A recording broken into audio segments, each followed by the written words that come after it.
Hi, this is Mark Hayward. This is the Absolute Business Mindset podcast. Here are some of my thoughts, ideas, and comments. So, I want to talk to you today about loss and about bereavement. And this is a very personal podcast for myself. I want to talk to you about what that means and what you should be doing in your business life and slightly in your personal life as well.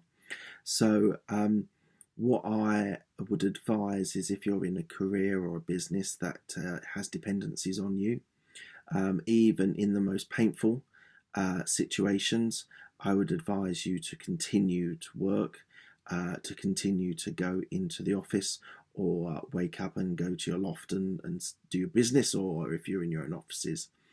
The reason I say that is because there is an importance of keeping some sort of normality.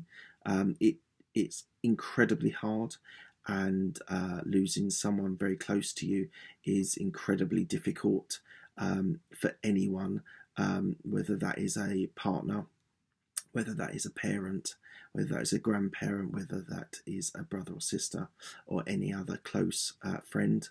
So I would say that for me personally, I found it incredibly helpful to continue in the routine of going into work. Um, Obviously, there are things that need to be done. I've had two bereavements in 2018, and therefore I know a lot to do: how to set up a funeral, how to arrange the flowers, how to um, sort out a will, and sadly, with two bereavements, you actually know the process. I'm not going to go into a great deal of detail about the process because I think you guys should be able to find that out or work that out. But the whole idea of being able to take time out, and I was very lucky that my work was happy to share some of the time that I had at work to be able to do these unenviable tasks. So to be able to take calls, private calls, to be able to go out and go and deliver or forms or registering death, etc. If you've got a good company that you work for, they should, and I think only decency is that they should let you have that time to be able to do those tasks. They're not easy, and I would never wish them on anyone, but they do need to be done, and they do often need to be done in working hours. So my company that I worked for were very, very helpful. They kind of said, do what you need to do. And that was really helpful. That was just going able to register deaths, whether to do the will. It's incredibly hard to be able to do this. I found it very testing, and I'd say that anyone going through it should just really take their time. There is no right answer for doing these things. Some people take 2 weeks off and do everything in the funeral. Some people, like me, wanted to actually go into work. So you could take leave. That was another option, and I think for certain situations that might be the right answer for you.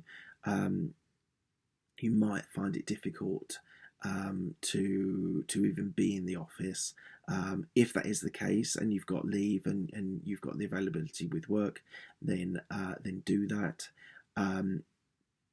The thought process of being able to go into the office was that getting up, going in, doing things, because the thing is, it's kind of like going on a couple of weeks holiday, in the sense, obviously not as in loss, but because you still need to keep wheels turning at work, whether it's a client, whether it's a project, whatever it is, you do need to keep that going.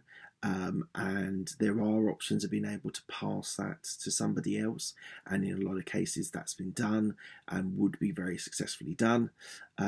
Equally, I wanted to keep those wheels turning myself. There were projects that I didn't want to lose touch of, and I wanted to keep progressing. and therefore being in the office, making calls, meeting people, having client calls and demos and things, all kept me in a way functioning. I lost my mother, which was incredibly difficult. And when you lose someone like that, that's so critical and so important in your life, it's hard. But being able to get up at the usual time and get the training and be there, it was useful, and I would definitely say that I would suggest people do that, and that you also do need to find time to grieve, I should say, whether that's with friends, family, colleagues, therapists, whatever it is that you have that helps you, or whatever you need to be able to get over those difficult times. I would say definitely find those people. People are incredibly important in this situation, and being with friends and family is incredibly important. Just you don't even necessarily talk about it. Don't talk about it. Talk around it. Just literally spending some time with family is incredibly important. So I would advise, if you find yourself in this situation and you've lost a family member, family's where you should be. So be present. A lot of your thoughts will be going backwards, thinking of things that happened. Maybe you have regrets, maybe you have guilt. So often your mindset is on thinking of the past. I still struggle with this deeply, but I try and keep myself present with my family and my kids.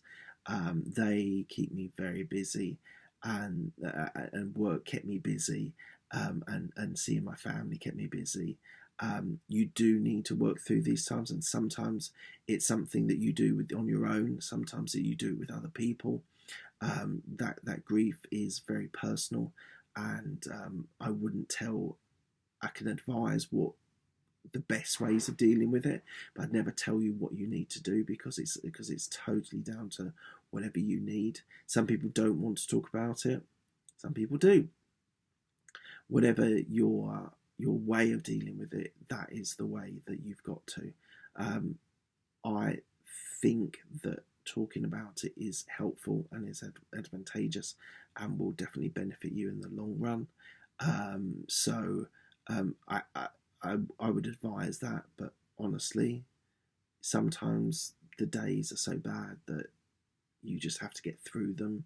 It's survival mode, and I've had a couple of times in my life where survival mode is present, and sometimes you just need to do that, and that is the most honest thing I can say, because you will have good days, you'll have very bad days as well. So if you're listening to this and you've never had a bereavement in your life of any significance, then think yourself lucky. It's inevitable. So please listen to this and be sensitive of people that may be going through this. Always make yourself available for friends and maybe colleagues, that if they want to talk, that you're available to talk. I had a lot of support in my work. A lot of people asked nice questions, and that was incredibly helpful. Equally, finding time to spend time with immediate family is really important and critical for your future success and future. So getting over something like this is not easy, and I would say it's something very personal, very, very individual.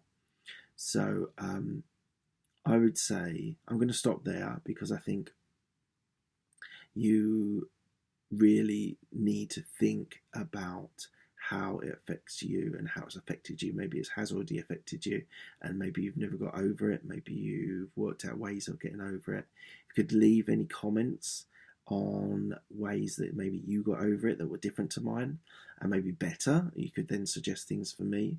I'm still not completely over the whole process, so I would say please share your thoughts and your comments and your ideas on how someone should try to get over bereavement and death.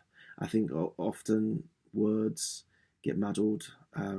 Things like bereavement are sometimes a little bit more colder than death, and it's sometimes you do need to talk on very plain and very clear sense. So please, love to hear your comments, love to hear your thoughts, and I would love to get any feedback from this podcast. Thank you very much.